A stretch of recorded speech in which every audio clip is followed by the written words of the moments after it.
This is the Grow Business Podcast all right. with Cory and Lon. All right. Somebody asked me. I got somebody emailed. Somebody asked me, why does Lon have that? Why does he have that highlight? Oh, perfect. Yeah.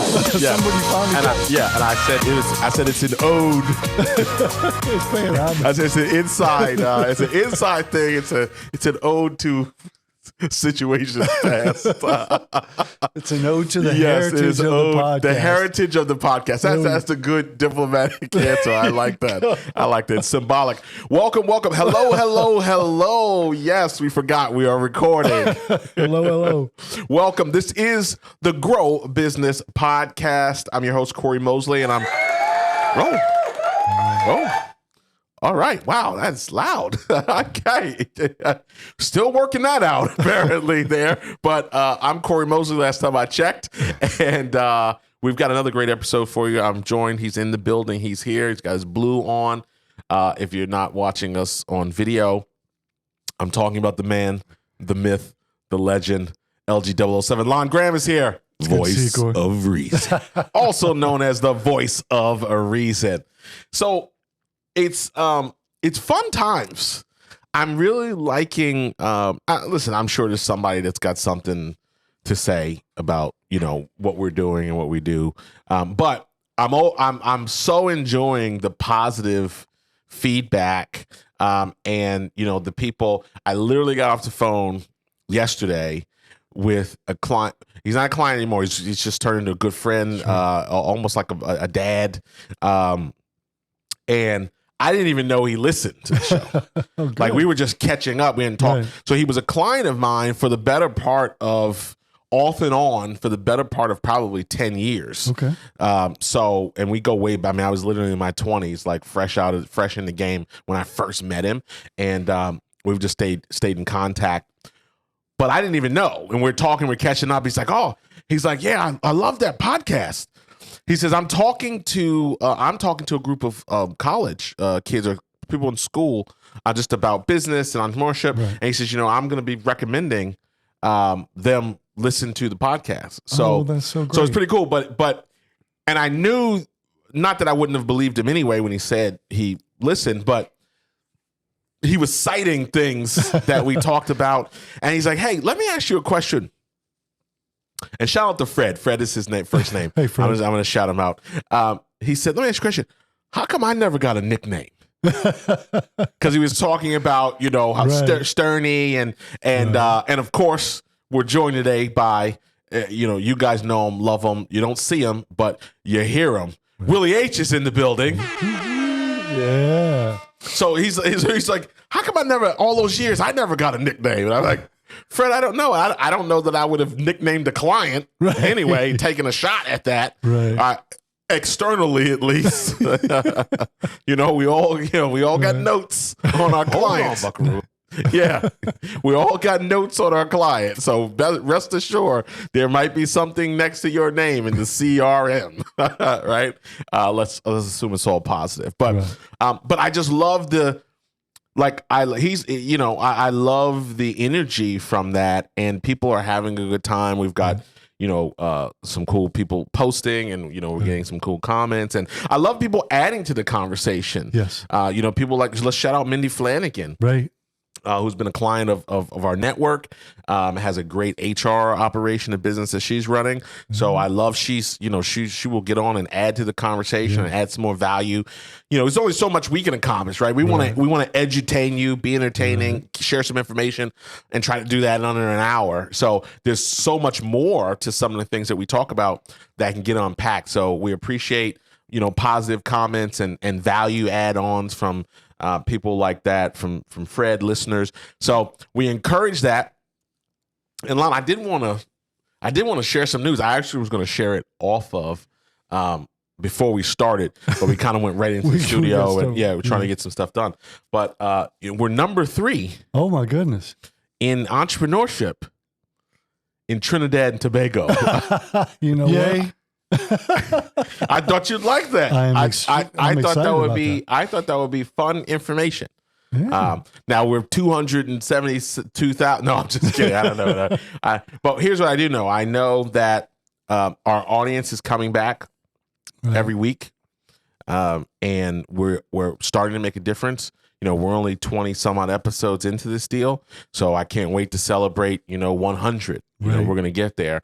Maybe I'm gonna convince LG that we need to do a daily. Maybe we get him to do a daily. So, how you been? I'm good, thank you, and thanks. Good. Welcome back, everybody. We're glad to have you here, and doing good. Thanks. Excited to be here, and I think maybe we ought to do some sort of episode from Trinidad and Tobago. Maybe episode 100. Gonna need a sponsor for that one. We'll start planting seeds now, right? Yeah, let's reach out. Gonna need a sponsor for that one. Because Mosley don't fly in the back of no plane either. So we're gonna need a healthy sponsor. Well, this is for that piece. Shout out to Jim Ziegler. I got that from him. he used to literally put his legendary sales trainer and consultant. 100%. But he used to put in his ads. He used to run a full page ad in the trade publication for his training, and he put in there, what first class travel accommodations, because Jim don't fly. He called himself the Alpha Dog because the Alpha Dog don't fly in the back of no planes. I like, you just gotta respect that and love that. So live broadcast Trinidad and Tobago. I love that. Willie H is up for it. I think he got excited a little bit there. I saw it. 100%. Wants to make it happen. Yeah. I thought he was going to push a button. Well, I don't know if that was the appropriate button. All right. Willie H getting a little loose with we got to keep him on task here. Yeah. All right. So I want to jump into today's topic here.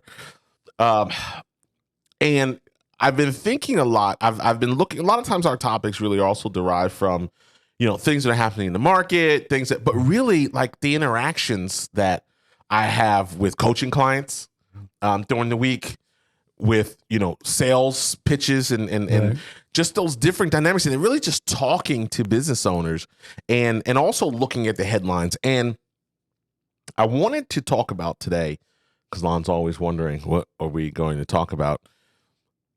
The reality of it is I think we have an epidemic from a business owner perspective. Okay. And I think part of that epidemic is related to patience. Okay. And speed. Okay. Because I talked to several people this week that were a little discouraged about some things going on in their business. Right. In terms of deals, deals closing, getting commitments, not getting called back. Right. People that were interested, but then, ghosted, as they say now, and all the different dynamics. And when I talked to them and we engaged in that conversation, one of the things I will go back and do is say, okay, great, let's look at where we are. Let's look at how we got here, and let's look at, where we want to go. Right. And all too often, what is not surprising to me, but all too often, once you pause for a moment and break that down, you go, well, was it a little too ambitious to think we were going to be here when we just started here? Right. Right? Did you think that you were going to open the doors and in 90 days, you're going to have $1 million in sales or whatever? Right. And I think the challenge there is that lack of patience cascades. It makes you plan ineffectively. Okay. Right? When you're making the plan, because you go, it's kind of like saying, you should have 6 months, 6 months salary in your savings, right? To survive if something happens unexpectedly, right? So there's this kind of rules. Right. But when you lack patience in the situation, because a deal didn't turn, but maybe that deal turns next week. Right. It gives people a whole false sense, and we're really on mindset today. Okay. A false sense of what should be. Did something really not happen for you that should have happened? Okay. Or were you just impatient in the process? So that's what going to happen today. I want to share some things on how to deal with that. Okay. To not deal with being impatient, but to cultivate patience. Right. I want to look at that. What are your thoughts? So this is your first time hearing it. Right. Which I love. What are your thoughts? Well, there's a couple things. And so the first thing is that people that are business owners tend to have an alpha mentality, meaning they feel like they can get things done. That's why they started a business. So sometimes there's more reach. You reach too far, you have too high expectations. And, you spend a lot of time in the car business. I use first to fifth gear, right? You don't go from first to fifth gear without going through second and third and fourth. That's a slow grind. You go from 1 to 5. That car is going to take a long time to cycle. That's exactly right. To do that. Yeah. So you've got to work your way through that. And I think, and I've been guilty of it in the past too. I think it's easy to say, we can do this and this quickly. Right. And what I will say is that when you do something new or when you do something different, talent transfers, success doesn't. You have to rebuild success. So your talent will transfer to that new thing that you're doing, or if it's a new business or a new project or a new program, your talent will transfer to that, but your success won't. You have to go back and put in all the hard work that you did. Right. That you put in for all the other things that you did to be successful. So I agree. I mean, I think people, especially people in leadership roles that have been successful in the past, have a tendency to overreach because of their previous success. Not just because they don't have a foundation for it, but an unrealistic expectation based on their previous success. Voice of reason. There you go. Yeah, exactly. I love it. No, it continues to make a lot of sense, because I think what's interesting is it's that break between the moment of the situation. Right. This didn't happen. I don't understand why this is happening to me. Right. Why not you? Right. Exactly. Who else would you suggest? Anybody else. Right. Anybody else but you. But it never fails when I do that exercise with a client. Right. The conversation of, all right, I guess you're right. Like, maybe I just thought. Right. I thought, yes, we all want the stars to align for us. Yeah, 100%. You know what I mean? Right. So we all want that thing. We all want that to happen. But then, all right, you talked about number one. You alluded to it in your conversation, which is this idea of setting realistic expectations. Right. And I think there's a tug of war that goes on in the information world between BHAGs, big goals, big hairy audacious goals, shoot for the stars. If you miss, you'll hit the moon or whatever, the clouds, or I don't remember what it is. It's a motivational, statement or quote. Right. But I think there's this tug of war between the idea of what realistic expectations are and burn the ship mentality. Right. You got to burn those ships. There is no plan B. So plan A must work. Right. The problem is, plan A doesn't work for a lot of people a lot of times. Right. Especially in business. That's where we get these massive failure rates of 1 year, 5 year, the percentage of businesses that make it 10 years. Right. That's where all that comes from. Something went wrong. Right. And I think part of the mental challenge there is when that happens to a corporation, it's just a Tuesday. Right. Right? Right. You hear so-and-so, there was an automotive company, Vroom, that filed for bankruptcy. Okay. And it's just, it's a Cheddar News, CNBC picks it up, Vroom files for bankruptcy. And because we think of them as a corporate, not think of it, but it's a corporation. Right. So, lost jobs. It's catastrophic for a major corporation. Right? Sally goes out of business. That's tough for Sally. Right. But a major corporation goes out, you could be talking about hundreds and hundreds of employees. Right? Getting caught up in that. And where I'm going with this is that we lose sight of that. Big corporation goes, it's just another day. But, a small business owner has a problem. Cash flow, whatever business. It's like they failed at life. Right. I know I can think of a CEO right now who has burned more investor cash and ripped and torn through multiple companies. Right. And it's out there doing it again and just keeps, and they keep giving him money. Lord have mercy. And they keep giving him money. Oh, so and so is raised, $600 million in their Series A round, and I know this guy is on at least his fifth company, right? And it's now a whole new deal, starting over again, raising massive amounts of money, pitching his idea, and no one says boo about the other 3 failed companies. So I think people have to give themselves, grace in that way. That's a good word. But realistic expectations. What is realistic to happen over a certain period of time? I'm not making a point not having big goals. Right. Yes, you want $5 million in revenue for the business. Right. But we got to get 500,000 first. Right. Right? Yeah. What do you go ahead? Well, I think a couple of things, right? We learn from everything that happens. And so you hope. Well, we hope, right? John Maxwell calls that failing forward. Right. Yeah. Yeah. And well said. And so when you look at that CEO, the CEO comes in, delivers a pitch and say, here's what I learned from all the things that didn't work. So here's why you should invest in me. And then so people are like, oh, that sounds like a good idea. I'll invest in you. Right. Whereas when it's an entrepreneur, like there's only one. Right. Like you can't defer blame or defer fault or defer that it didn't work. Sure. It's one. Or it's a small group of people that are clearly identifiable.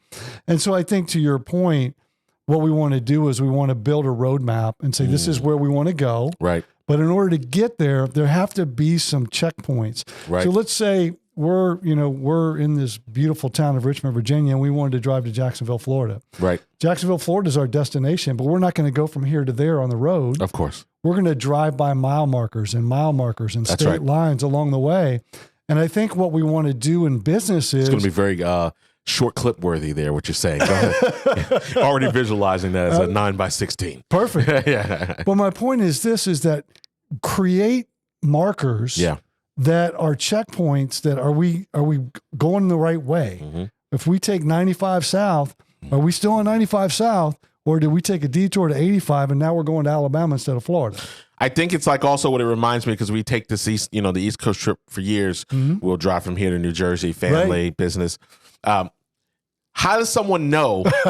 No, I don't. Why are you laughing? No, it's not a comedy. No. It's not. No, what I'm getting ready to say is more profound than comedic. The statement I was going to make is, how do I know if I'm making good time? Oh, okay. If I don't know what that so I know if I can leave my house and hit Tyson's Corner or the corridor in an hour and 30 minutes, I know I made good time. Like I have a barometer, right? So I know what the total trip is. I know how long it is. I want to get from how long it should take for me to get from Virginia to my destination in New Jersey. Right. But I have markers, right? Yeah. Oh, we hit the tunnel. Right. So I know when I hit the tunnel, I got 3 hours left. I know if we hit the Delaware line, I've got this. So it's a combination. What we're saying here is have your big goal, have your long-term goal, but then now you got to get micro. So short-term achievable goals. There's nothing wrong with that. I know we're in a 10X world. Shout out to Grant Cardone, and I appreciate all the work he's doing and how he's helping people, and everybody's got their spiel, so to speak. So we're in this 10X world, this think bigger world, which is great. There's a place for that, but then there's a tier for, did I win today? Right.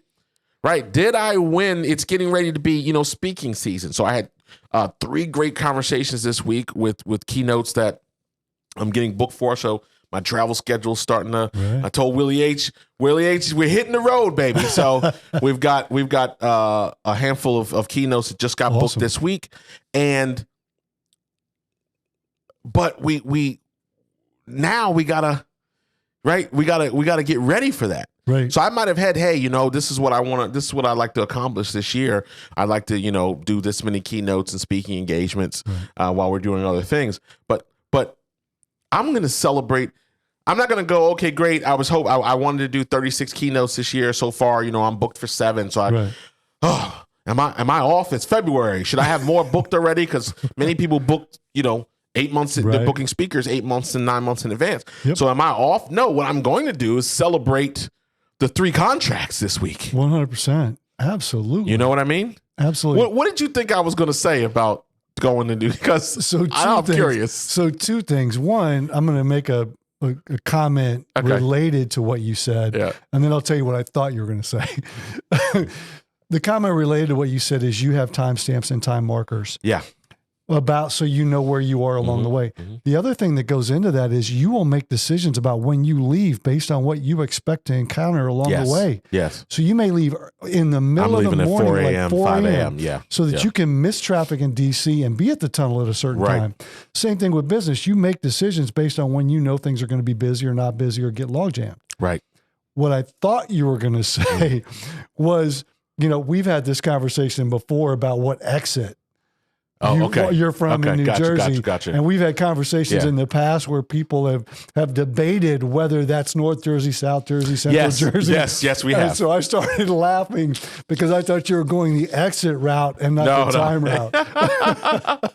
What's funny is the people who ask about the exit are generally people who are not from New Jersey thinking they're talking New Jersey. Right. Like they're talking New Jersey language. Oh, what exit are you from?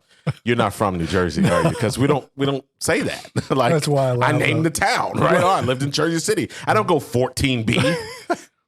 Like that's how I know you want somebody to know you really have no correlation to New Jersey. Like you're just trying to talk the lingo.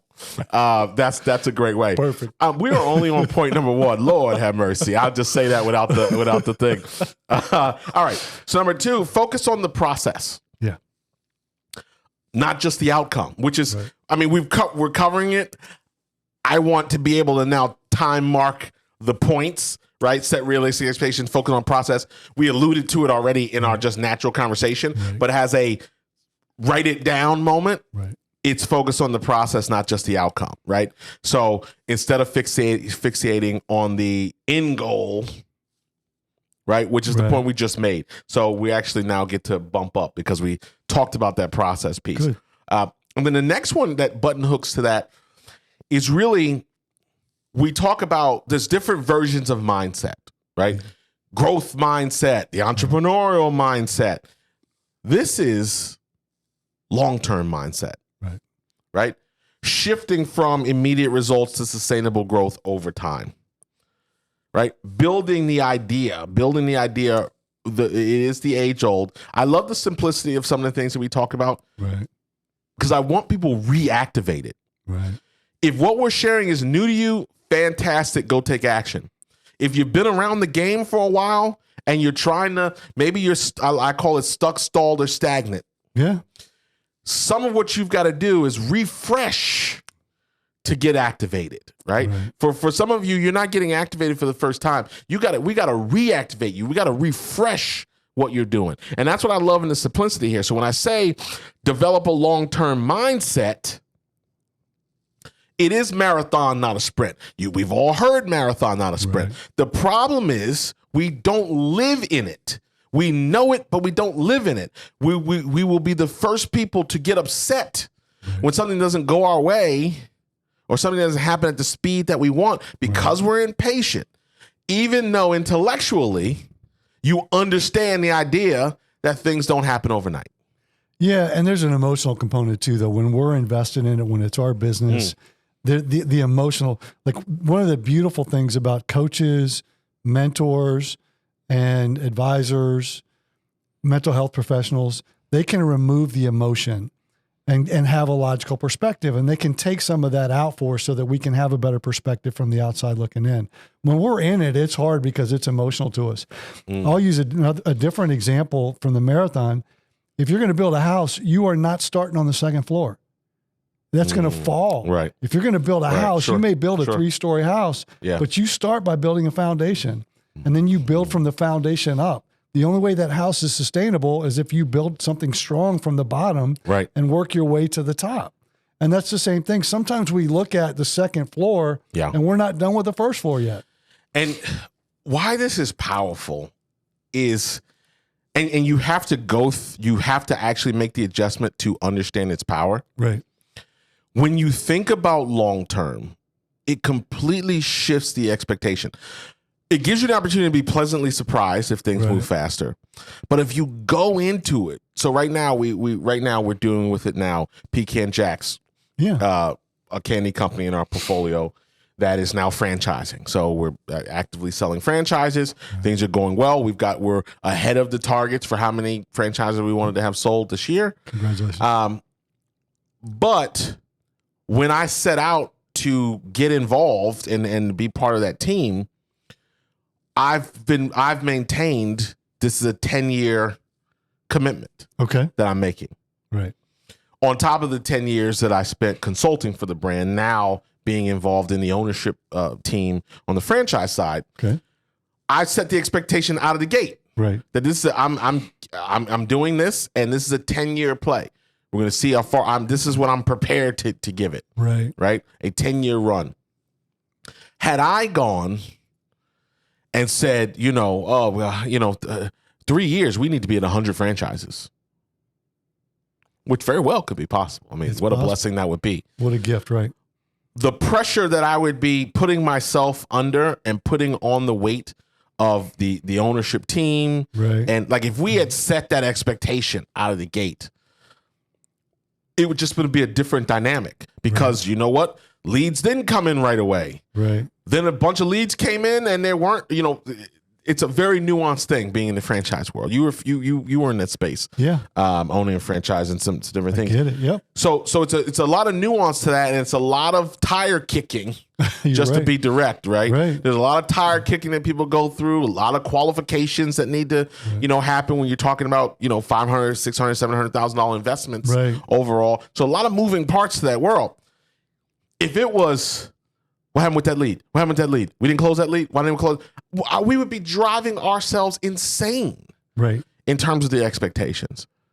Well, and Cory, what you just talked about, the 10-year plan, what we often, when we're in it, when we're driving the car, when it's our business, what we often forget is the power of momentum. Right. So the first 5 years or the first million, it's always easier to get from 1 million to 2 million than it is from nothing to one. So they say. Yeah.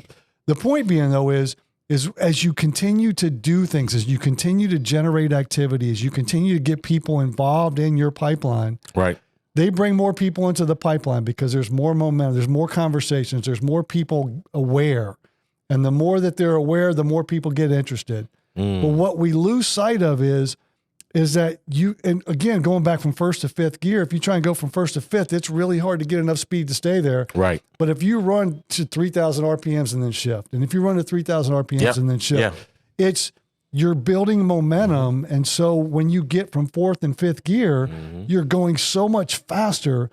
And that's where we pick up the gap from where we think we are to where we think we should be, is by creating that momentum and giving it an opportunity to manifest. And that's an excellent point. The ask here is to reset. Right. Or to take a longer view. If you're dissatisfied or you're concerned about short-term results, step one, what if I take a longer view? Right. And what if I break down really what is happening? Now, I don't want you to miss the signs, though. Willie H. and I were having a conversation about this the other day in terms of people who overstay. Okay. Right?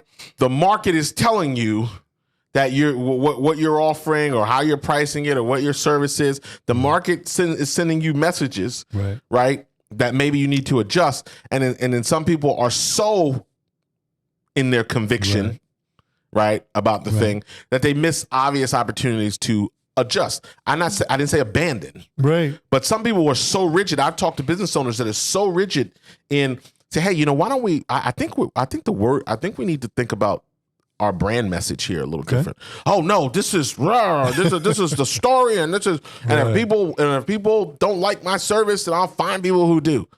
Like, okay, right. And I mean, fundamentally, that keeps I know people who are successful, but not as successful as they could be.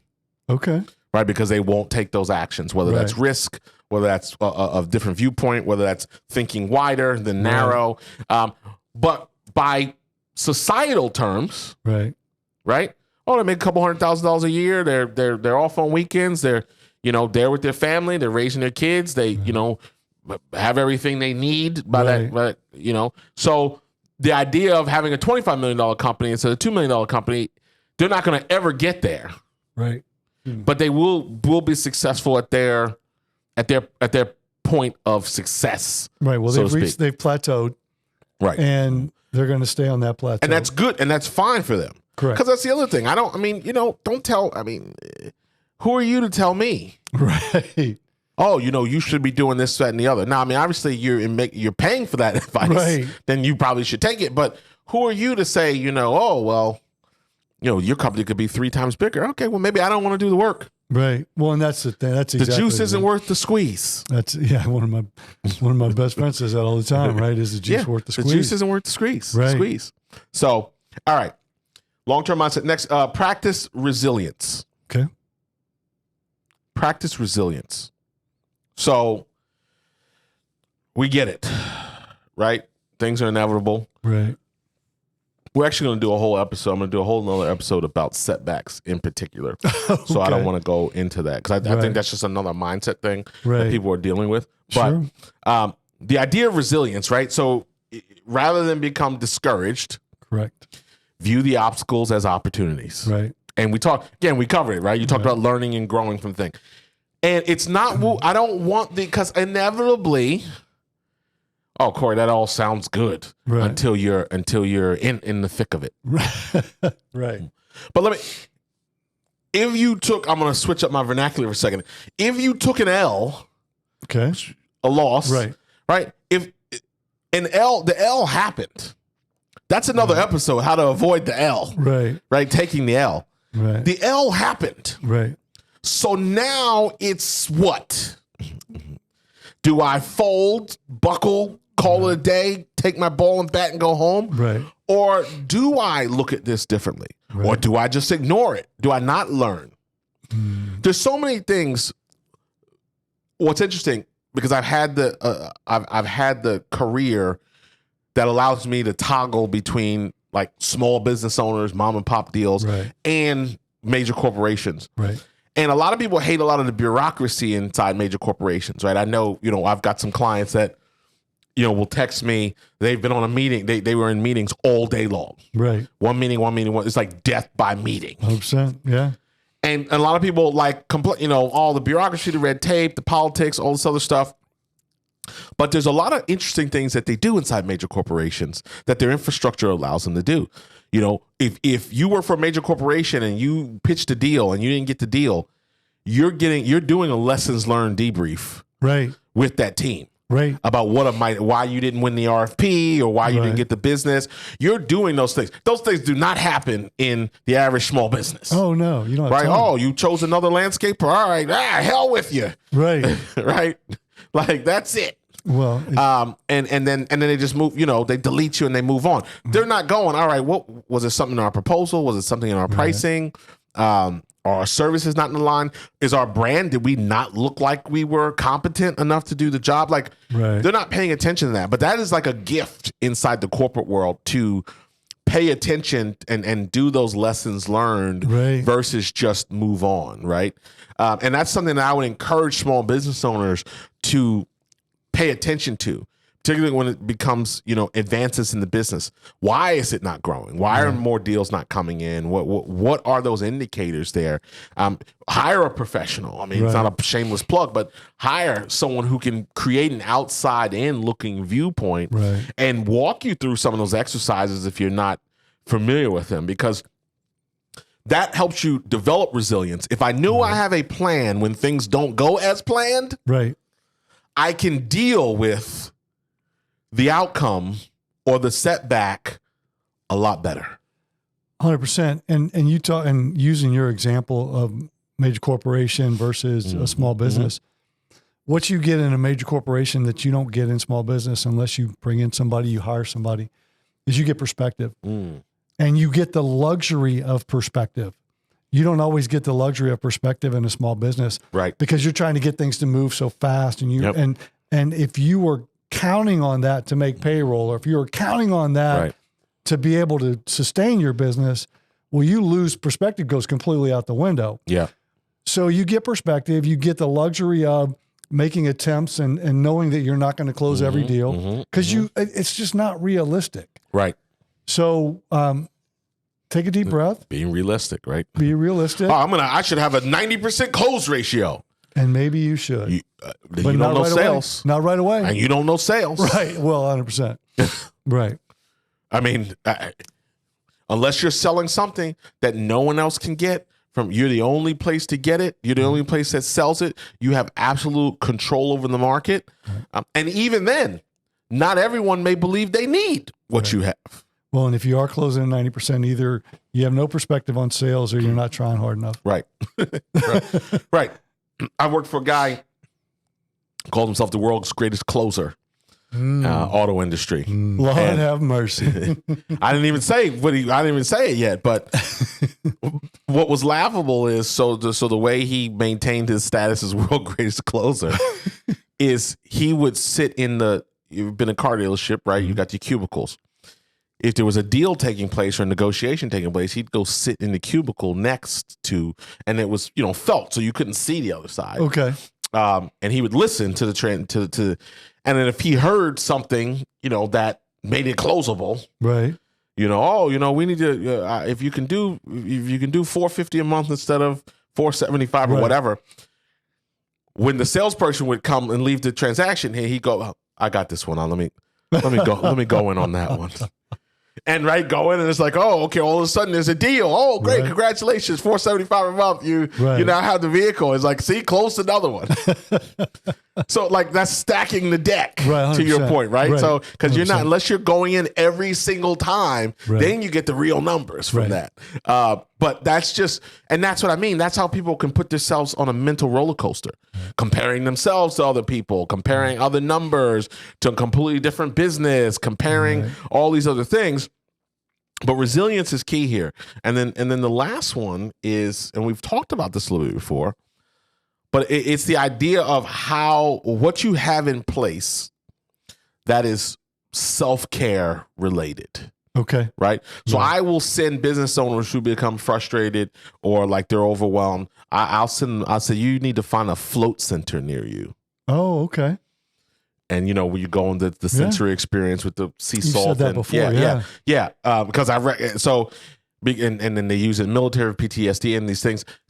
It's a clarity of mind. It's a clear.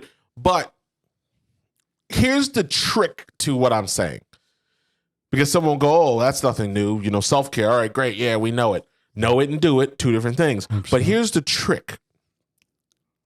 The trick is I don't want to wait until I'm overwhelmed, until something bad has happened, to then try to find a solution to calm my mind, calm my spirit, get me refocused. Right. Because I'm already in reactive mode. Mm-hmm. I want you getting a float done 3 times a month already. Right. Woo. When the church say amen, that was good timing. That was perfect. Right. I want you to have that set up. If you're doing a sauna, if you're in the Pilates, if it's meditation, if it's just something, if it's not something, a service you're paying for, but just the idea, that needs to be embedded in the fabric. I say, I laugh, my wife and I laugh, because, when you go on vacation, you know how ridiculous everything, like a spa at the resort, everything's ridiculously priced. Right. No, and I say ridiculous no matter, I don't care what you're, comparative. Right. But I don't care if you got a gajillion dollars. A $500 1-hour massage that's a lot. That's a big investment. Right. When I can get it for $40, at the local chain. Right. So I always say, I generally never get those services when we go on vacation. Not because I'm trying to be cheap, but massages is a regular part of a routine for me. Okay. Right. To try to stay relaxed. So it's not a treat where we're in Trinidad and Tobago and now I'm going to go to the resort and I'm going to treat myself to this massage and then I pay 4 times more because I'm doing it as a one-off versus, I pay $99 a month to be a member at so-and-so. And so I go every month and have that as a self-care moment. That's the difference. Right. Because if it happens, if you're putting yourself, you're already caught in a state of despair or whatever. Now you go looking, and sometimes people find the wrong things. Well, that's true too. Right now, all of a sudden it's Casamigos is your friend, Okay. right? Or something else. Lord have mercy. or something else Right. that people turn to. I mean, I think that's how that happens. And like things of, I'll say this, but it is what it is. Sometimes I'm confused by things. Like I know people who have had substance abuse problems or alcohol problems. And I've always wondered, like, how does that happen? Right. Not at the clinical, like I don't please no one post a clinical definition to explain this to me. But I mean the turning to that. Like what led up to getting to that and then point. turning to Right. that as the resolve. Right. Right. Because it would never cross my mind. And let me tell you something. I've been in, so I can't give the homeless story, or I've been homeless, lived in my car, none of that stuff. Right. But I've been under tremendous pressure. Right. In different scenarios and business scenarios and tremendous pressure. Right. And it never crossed my mind that was the answer. Right. But I think it's also because I've tried to create mechanisms that, and let me just be clear, that could be binge watching a mindless television show. Right. This is not, we do not have to go to the higher plane here. I'm not talking Namyo Renge-kyo. Right. Okay. Go ahead. Well, Go I ahead. think to your point, Because I'll keep going. yeah, well, the voice of reason. We're going to use a car analogy because car analogy makes so much sense, and it's so perfect for this, is that you get regular maintenance on your car because your car has recommended regular maintenance. Yeah. If you don't, Right. and you wait till your engine blows up, Yep. well, it's a whole lot more expensive, and it's a whole lot more traumatic. Correct. Same thing. People take better care of their cars than they do themselves. Right. The other thing, to your point, Cory, and the point that you've made that is so valuable in this when you talk about self-care, is the regularity of it becomes valuable, and it allows you to enjoy it because you're doing it when you don't need it. You're doing it as a protective mechanism. Yes. If you wait till you need it, it creates more stress than relief. Right. So if you wait till you go to that resort to spend $500 on a massage, now you're worried about, well, where am I going to get $500 for the massage? Right. So now it creates the stress. The massage is supposed to create relaxation. Right. It creates stress because you are in a situation where you're already stressed, and it creates more stress. So if you wait to do things, that's, I think, where some of this substance abuse, alcohol abuse, all those things, I think they come at a point where, well, the thing I did to relieve my stress didn't work. I need something more powerful because I waited until I was maximally stressed to be able to do it. So the 100%. regular maintenance of your body, just like the regular maintenance of your car, is going to make your body more efficient and more effective. And it's going to make those things that you do for self-care going to be so much more effective for you, short-term and long-term. Makes all the sense in the world to me. Voice of reason. Yeah, that's it right there. I like this topic because I think it's important. I think expectations kill so many people. It gets people out of the game early. Right. Sometimes you're in a race against time. I was having this conversation one of the things I do love in my life is having been around kind of in this space for 20 years. Right. Is I have so many clients that are now friends. Yeah. And like I'm involved in their families and their lives. And so I was having this conversation with one of those people today, literally, before you got here. And, we were talking about sometimes you got to stay in the game long enough to win the game. Like that's you just got to stay in the game long enough. Right. It's not going to click. It's not going to, you don't even know this. I was talking to someone the other day that said, oh yeah, I looked at some of the stuff that you were doing, with the video and some of the things you're doing with the network. We looked at that last year and kind of were like, let's just see if this thing makes it. Right. Right. And now, and so now it's like, great, glad to have you here. And it's X now. Right. Exactly. It's like, oh, well, I remember you had it. That was the walk by faith, not by sight price that you got. You're paying for proof. Right. Yeah, exactly. And that's what you used to say. So I just find that interesting now as kind of, the the network piece comes up on a year as just a unique little nuance. But sometimes you just have to stay in the game, and you got no shot at staying in the game from a business perspective. Obviously, capital is important, but if you don't have a resilient mindset, or you can't think short term and long term, right, you're going to be very, very disappointed, because things don't go as fast as the internet says. Oh, yeah. Pull up your funnel, and now you're rich. Right. All right. Okay. We're going to leave it there. That's a good place to go. We are going to leave it there. And as always, I always like to close. This is wrapping up Grow Business Podcast, today's episode. I always want to close by thanking you for your viewership.